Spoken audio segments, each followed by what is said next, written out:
So we've been talking about swarm intelligence, and we've been showing the the coward and the peacemaker. And today we're going to go through the follower. We'll also do some other interesting sort of things, and we'll go through bullies and dweebs, where you have a predator-prey swarm. You have one swarm that's a predator, and the other one that's the prey. Now, the examples I'm giving you are relatively old, but they're kind of timeless in a way. The reason that this is kind of important, and the reason that it's very interesting in computational intelligence, is because of the following reason. You can take these swarms and you can look at them, for example, using disjunctive Combs control, and then you can evolve the actuators. You can actually apply a evolution sort of program in order to improve it. And we'll show some interesting cases of where we actually we're able to evolve the emergent behavior of the swarms. I'm not asking you to do that, but we're going to get into evolutionary programs. And when we do, you'll see that we can indeed do an evolutionary sort of swarm. We apply some sort of fitness function, and we go through all of the steps of the evolution. The evolution operation basically is as follows. You get a bunch of initial guesses, then you rate how they perform. You take the least performing ones, usually half of them, and you get rid of them. You keep the other ones and you mutate them in a little bit. In other words, you change them a little bit. Then you repeat the process. You run all the swarms, you see which one gets the better, you kill off the weak, you replicate the strong, and then you mutate, and then you do it over and over. So that's kind of classical sort of Darwinian evolution. By the way, I'm not a believer in Darwinian evolution as it applies to human beings because there's always this idea in evolutionary computing that there is a goal associated with the evolution. And that's true for all evolutionary computing. In Darwinian evolution, there is no goal. Well, the goal, I guess, is to populate the earth as much as you can, but that doesn't explain a lot. Maybe if I get a chance, I'll go into the reasons I don't believe into Darwinian evolution. But I think that in terms of engineering, the evolutionary program makes a lot of sense. It's used quite a bit. I'll show you an example of a antenna that was actually designed using evolutionary programming by NASA that they actually launched into space, and they're using it. So that's kind of cool. So for the swarm, think of all the swarms. Think of the swarms being handled by a function, if you will, and these functions have different parameters. And you want this swarm to do something. For example, one of the things we did is we wanted the swarm to survive as long as it possibly could. So that was the goal that we were trying to reach. How do you survive as long as you possibly can? And that was very interesting because we got a result that we didn't expect, but in hindsight, it was very obvious. You know what the solution was? We wanted the swarm to survive as long as it can. And the result was, well, I should describe the swarm. The swarm was a bunch of dweebs. Those were the prey, and they were being pursued by the bullies. We'll show you some bullies and dweebs videos in a second. But the bullies were being attacking the dweebs, and the dweebs wanted to last as long as they can. And what the evolutionary process said is that the dweebs lasted as long as they could by a process of self-sacrifice. I thought that was fascinating, and it's something which is kind of obvious once you get to the end, but the results weren't obvious. So what would happen is all of the dweebs would kind of gather in a corner, and there would be one sacrificial dweeb which would be going around, and all the bullies were chasing the dweebs. The bullies were chasing the dweebs, and that gave a lot of time because the bullies eventually came to the dweebs and they got it. They got the dweeb. Then there was chaos until another dweeb for self-sacrifice was chosen, and it went around and did some really interesting things. And so it was this continuing self-sacrifice that actually let the dweebs survive as long as they possibly could. Uh, and the people that were interested then, this was the Navy, and the Navy funded us for some problems I can't talk about. It's what's the word? It's not classified, but it's sensitive. So yeah, I'm not allowed to talk about it. But they were interested in evolving swarms for some sort of naval activity. So that's the reason that we got involved in this. So what I'm showing you today and the last lecture is basically the idea of elementary swarms and what you can do with elementary swarms. By the way, I was told that for a good podcast, my eye should be on the top two-thirds of the screen. So I just varied that. So I'm looking at you guys. I only see one with the eyes on the top two-thirds of the screen, but you're not being featured, so that's okay. So with that, let me show you a few things that are on the spreadsheet. I wanted to tell you some resources which are available. Number one is the Combs control. I give you a link here to the paper. Now, this is actually about swarm inversion because in the inversion of the swarm using evolutionary computing, we used Combs control, and this is the best explanation of Combs control I know. So this is Combs control, but only look at section 3. Here is the homework for last time. The other thing which is interesting is I put a paper here, and this is the math behind the swarms. This was very interesting because I had been studying swarms in a book by Bonabu, I believe was his name, and somebody else, and it was doing really interesting things. And I told him about I told Dr. Gravagna. How many of you know Dr. Gravagna, Ian Gravagna? Okay, I think most of you do. He, I explained to him what happened, that with the peacemaker, they all clumped up, and with the with the coward, they all spread out, and what was going on here? And I said, nobody has an explanation for that, because in the book it said there was no explanation for that. And we were sitting at Penland, believe it or not, and Dr. Gravagna rubbed his chin and said, well, I think I can solve that. And so he did. We worked together and we generated a paper. And if you're interested in it, it's actually a paper that it's a paper that explains the performance of the different swarms. And so here is a paper. I'm not going to hold you responsible for this because this is x dot is equal to ax plus bu sort of thing. But it goes through all of the different values. And we actually had three different things. Here's, for example, this is the peacemaker, this is the coward, and this is the follower.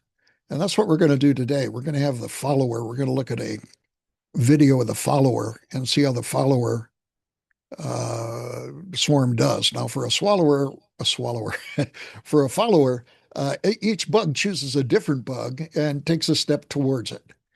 And the interesting thing is the way that it's set up, you can have a bug choose itself to follow. Now, if a bug follows itself to follow, what does it do? It just stays there, right? It's immobile. If a bug chooses another bug to follow, it just is immobile. So Dr. Gravagna, and with my help, because I got second author on this, because Dr. Gravagna had the math at his fingertips. So we actually published the mathematics behind this and showed that indeed these things work. And if you go down in the paper a little bit, you see that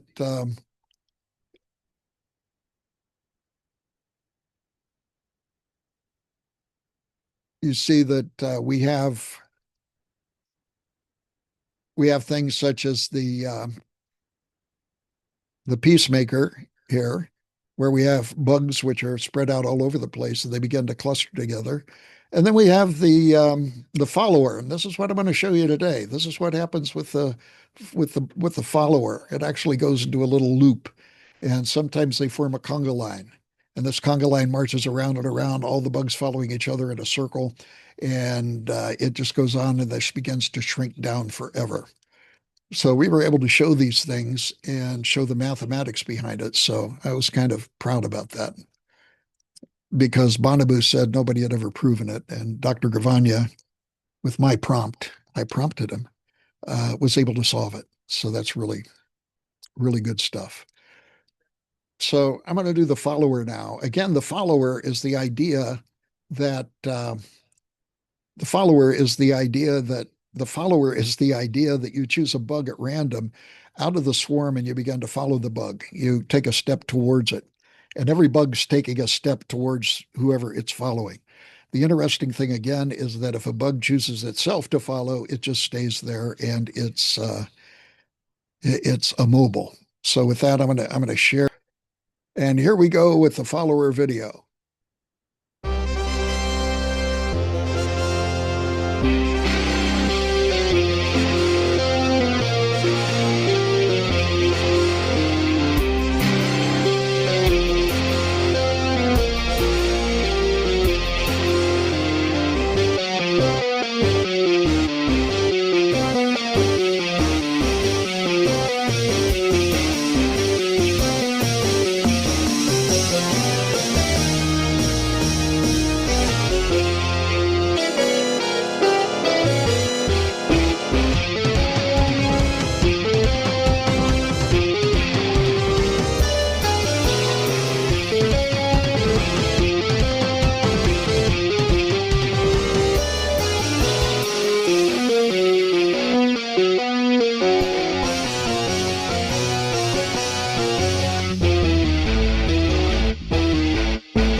So we have three things happening here. Number one, there's a bug here which is following itself. Therefore, it doesn't move, but it has a lot of followers. And those followers have followers, and it's kind of disappearing into itself.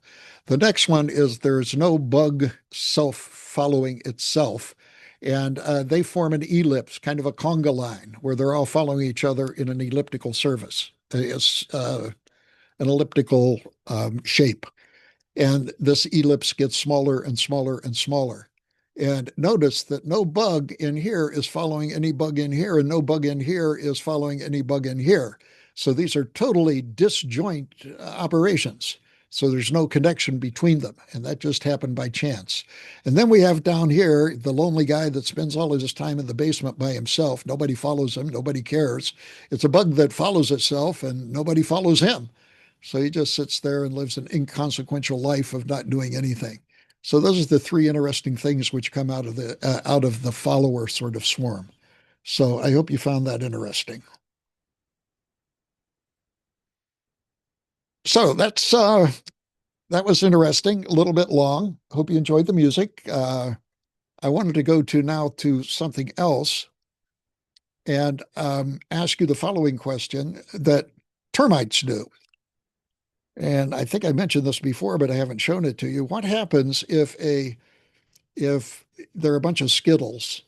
And I described it to you before. A bunch of Skittles on the floor. You have a robot go to one Skittle and it picks it up. Then it runs around randomly until it bumps into another Skittle and then it puts it down. Then it runs around into another Skittle and picks it up. And so when it runs into a Skittle, it either picks it up if it doesn't carry one, and if it does carry one, it puts the Skittle it's carrying down. And this happens again and again. That's a very simple operation that termites do in order to clear woods. At least that's one of the models of it, according to the work of Bonabu. And gosh, what happens here? What is the emergent behavior? The emergent behavior is interesting, and I'll show you. And then we'll go to another case where what if a bug goes around randomly and does what I just described, but instead of random, it doesn't do random. It takes a little step towards the northeast and then it does something random. So it takes a teeny step and then it does something random. And if it bumps into bumps into a Skittle, it picks it up. If it's carrying a Skittle, it puts it down, and that's what happens there. So let's take a look at this. This is on the sheet which has labeled termites. So I'm going to open this up and then share my screen.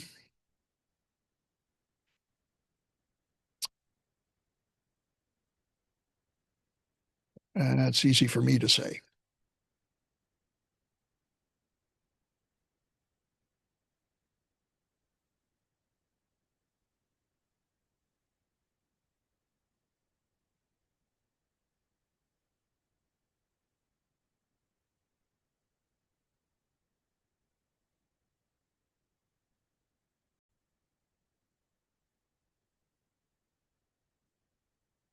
So this is what happens with this emergent behavior.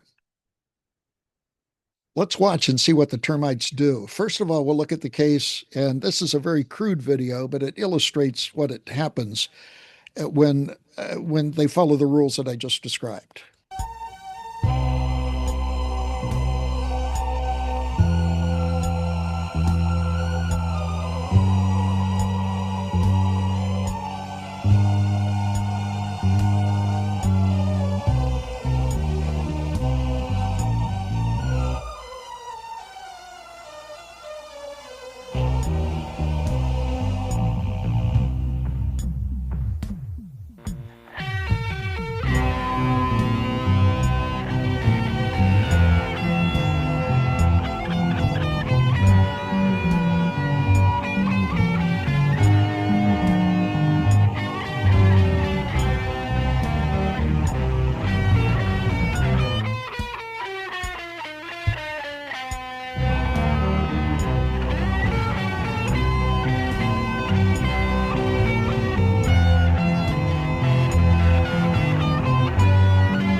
Okay, so what happens here is that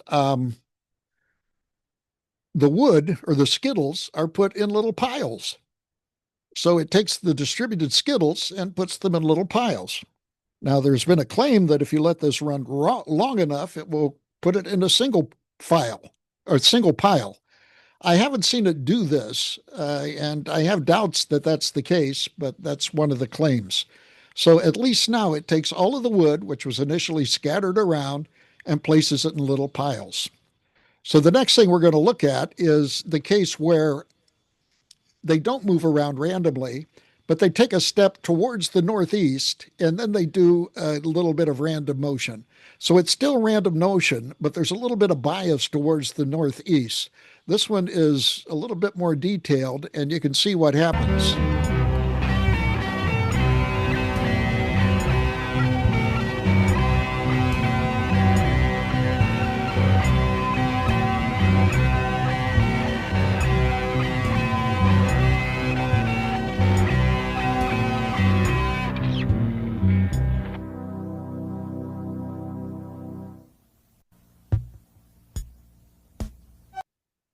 So you can see here, there's a bunch of wood. The wood is red, and the clear path is blue. The dots correspond to termites that are not carrying wood. The circles are termites that are carrying wood, and interesting things happen. Let's watch.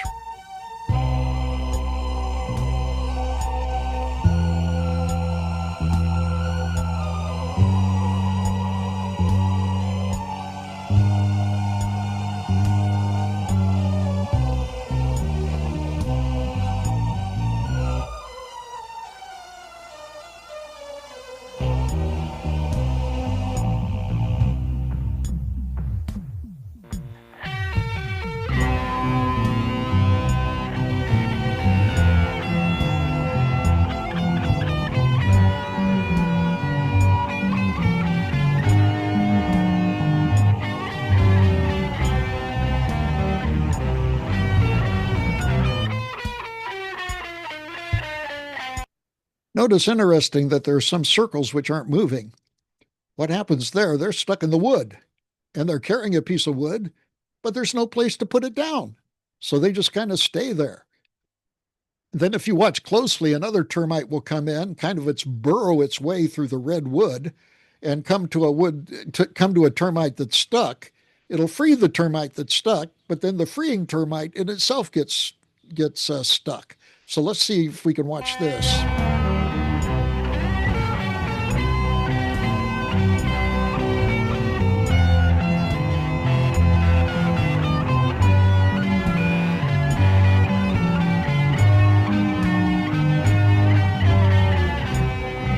So you can see that the overall emergent behavior is that these termites begin to build tunnels. And in building tunnels, they can, I guess they can make their transportation from point A to point B better.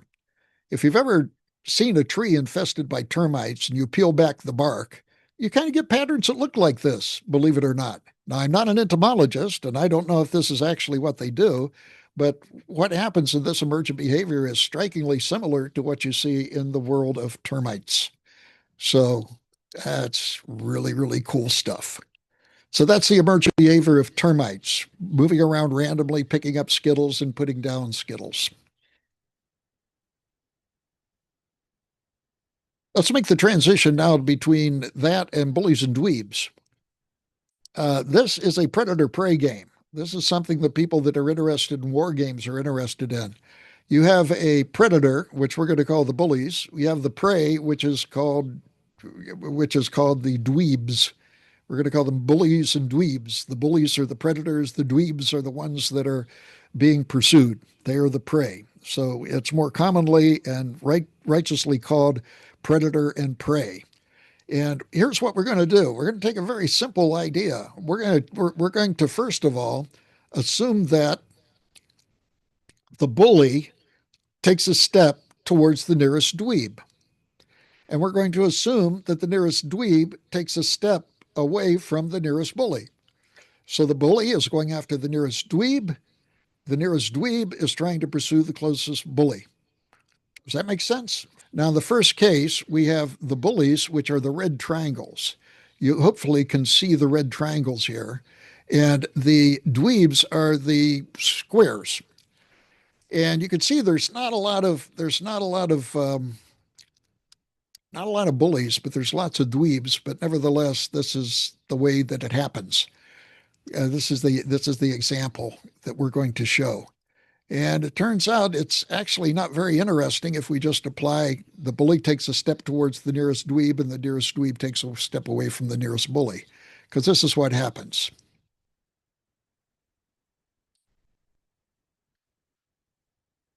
What happens is kind of interesting because we have something which we call dweeb stacking. For example, if two dweebs land on top of each other, then the same bully is always going to pursue them. So we can call this dweeb stacking. It's the same thing with a bully. If two bullies get on top of each other, they're always going to pursue the same dweeb. So that's the reason we have this clustering, and it's okay. It's not very interesting, but it's kind of cool. If you look really closely, and I'm afraid I don't see it here. Okay.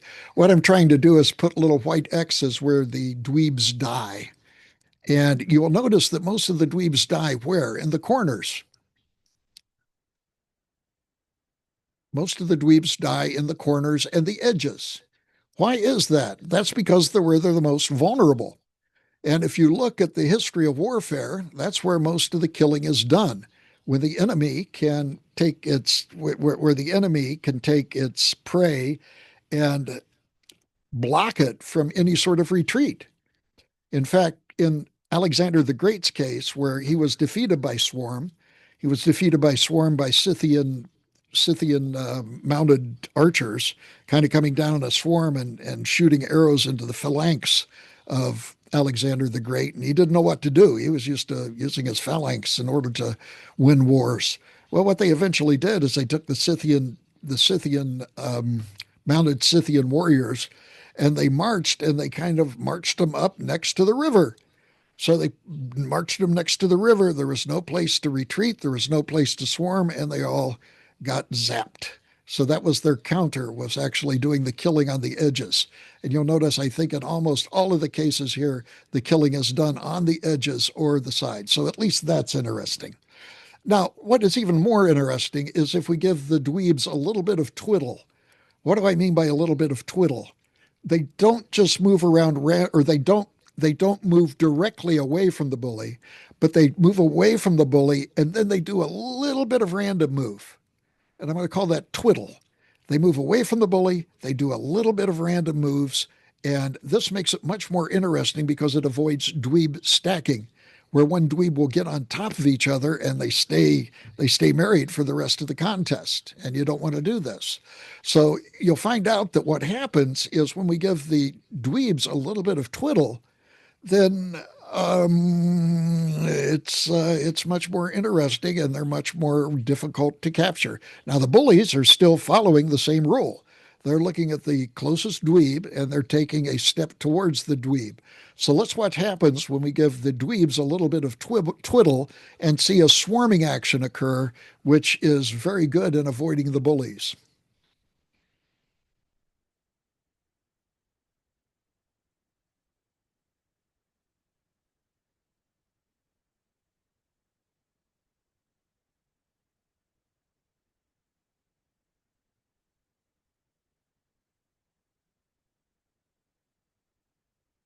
So this is interesting, isn't it? Because no longer are the dweebs kind of on top of each other.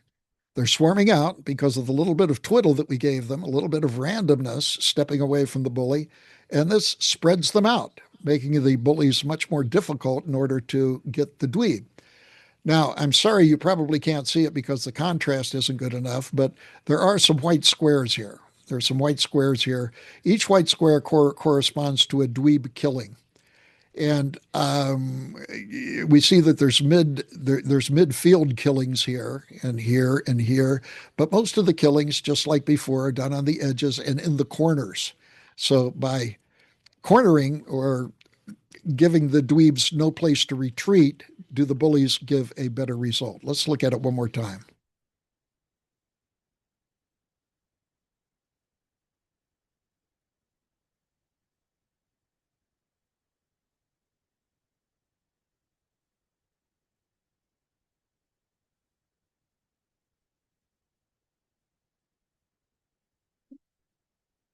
Okay. So what happens if there's one bully? It's kind of interesting to watch what happens with one bully. So and mini dweebs. I guess there's actually two bullies here. Let's see what happens to the two bullies. And again, the bullies do not have just pursue the nearest dweeb, and the nearest dweeb takes a step away from the nearest bully and does a little bit of twiddle.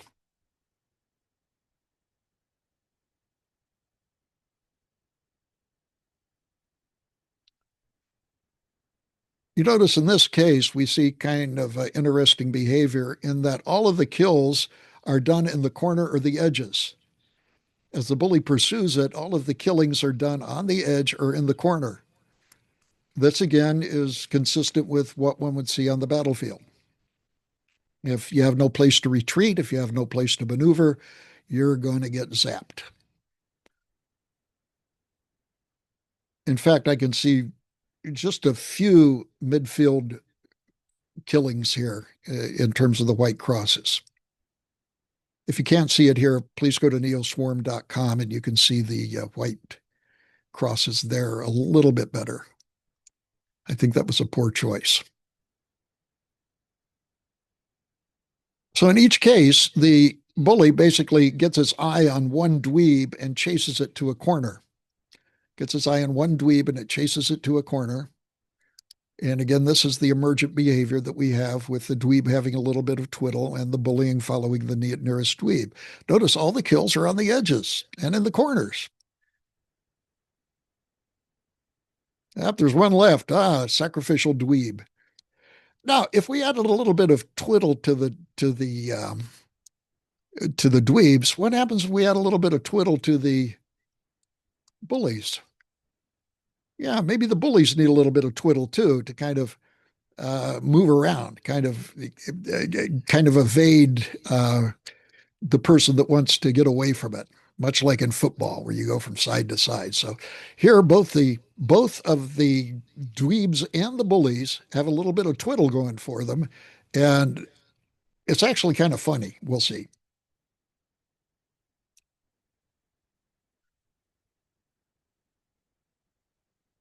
The dweebs actually appear like they're drunk. And you can see you can see them pursue a dweeb and get right on top of it, but no, they don't get it because they're drunk. They twiddle away from it. Sometimes they get it, but sometimes, oh no, that one got away. Okay. So we can see that it looks like if you just have a few bullies putting a little bit of twiddle on it, doesn't work very well, does it?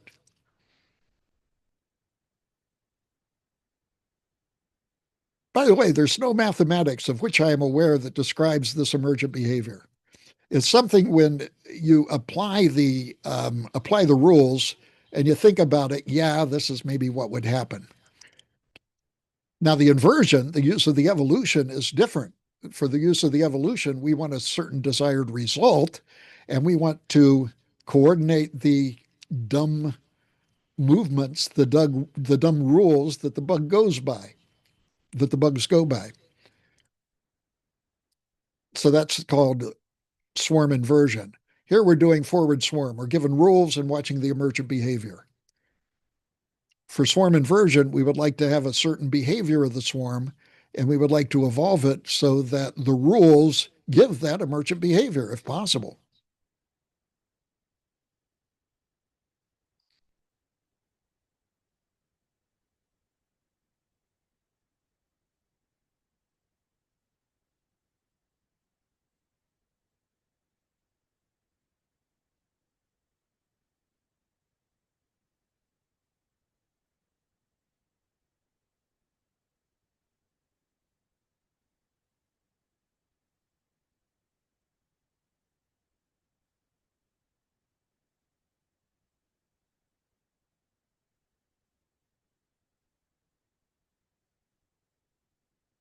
Okay. Now, it turns out that when the bullies are given twiddle, they actually look like they're drunk. But if you give a mob of if you get a bunch of drunk people together, they form a mob. And that's what happens with the bullies. If we get a bunch of drunk bullies together, they form a mob. And we're going to see that in this case, where the bullies actually get together in mobs, and those mobs are very, very efficient in finding what the dweebs are. So let's take a look at this. This is a bunch of bullies now.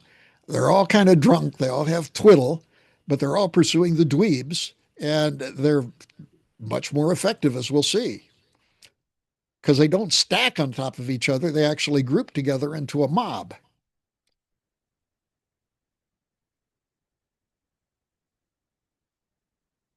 And as they're attacking a corner, the dweeb doesn't know which way to avoid it because there's so many drunk people in the mob.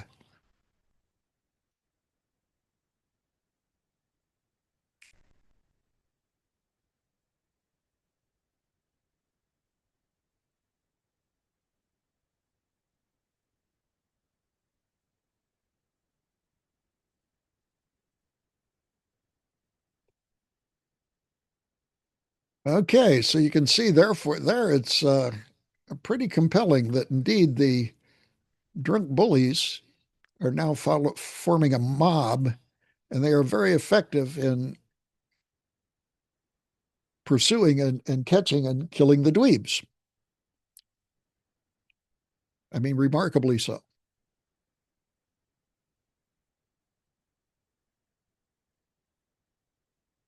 Okay, here's an interesting emergent property. Suppose that the bullies don't move. What do the dweebs do? The dweebs do the following. This is a very short video. Now, why is this so cool? This is so cool because this is something known as a Veroni partitioning. Veroni partitioning. I'm not sure how to say it. But what happens is as follows. If you have a bunch of points on a plane and we see a point here, a point here, a point up here, a point down here, right behind the zero zeros, and there exist lines, and these are perpendicular bisectors to the places where the bullies are. These are perpendicular bisectors where each of the points is as far away from a point here as it is from a here. So all of the points on this line are as far away from this bully as they are from this bully. Similarly, all the points on this line, which is broken, are equally distanced between this bully and this bully. So if we take a point up here, the distance from here to here is the same as the distance from here to here. This Veroni partitioning is something that happens anytime you have a set of points. You have this partitioning, which is interesting, and this is the emergent behavior of the bully dweeb swarm when the bullies are stationary. You get a Veroni partition, and it happens automatically. Let's play it again and watch how all of the dweebs, or most all of the dweebs, move towards the Veroni partition, trying to get as far away from the bully as possible. So I have a couple of more swarm videos to show you for bullies and dweebs, but we'll do that next time. So I'm going to refer to this as gnats. You can see all the dots. Watch the dots. Because if you've ever been outside on a hot day and you have a swarm of gnats which are going around you, this is kind of how they look.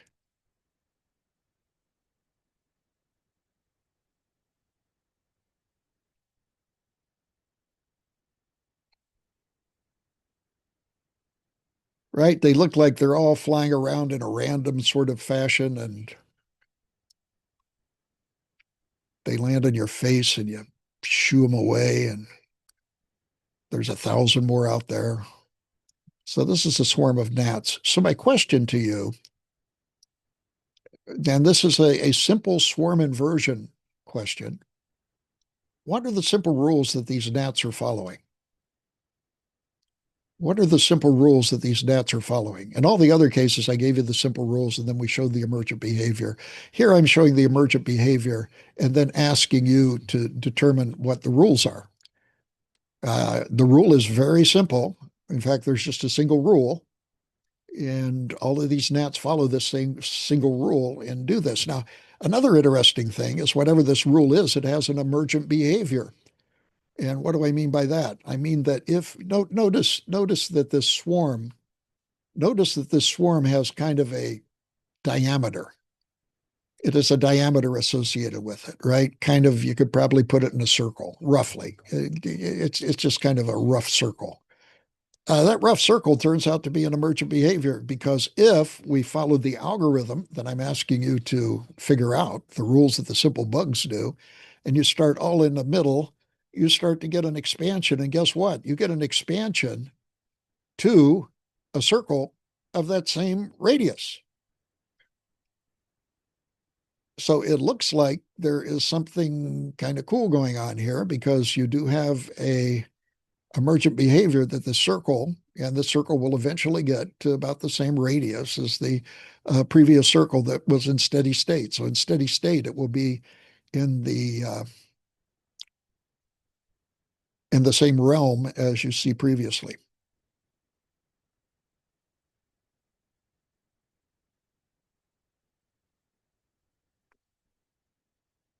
So again, these look like gnats on a hot day. And again, I'm asking you to figure out what the emergent behavior is. I will give you a hint. You notice that every once in a while there's a round red circle. I guess all circles are round, but it's a red circle that encompasses one of the gnats. And that's a hint what the simple rules are. So hopefully you can see the red circle around the gnats. And yes, those circles are round.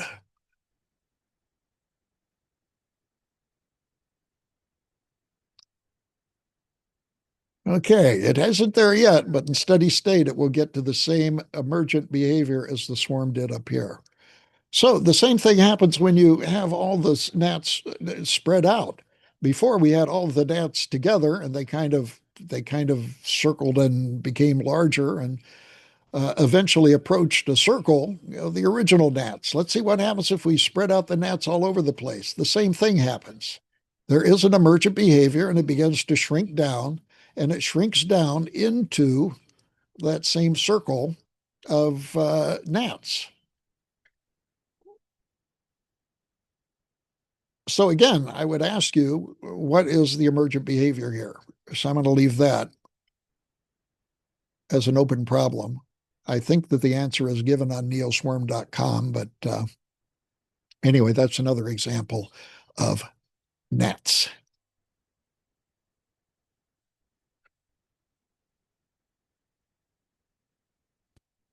Okay, any questions at all? I hope you bought popcorn and watched popcorn while we were watching the movies. And I hope you found the movies fascinating. I hope you found the emergent behavior interesting, because emergent behavior can come from very, very simple rules. And those simple rules are not ones that emerged by randomness. You can choose simple rules and not have anything interesting. But if you choose the correct simple rules, you can get very interesting phenomenon. Uh, any questions at all?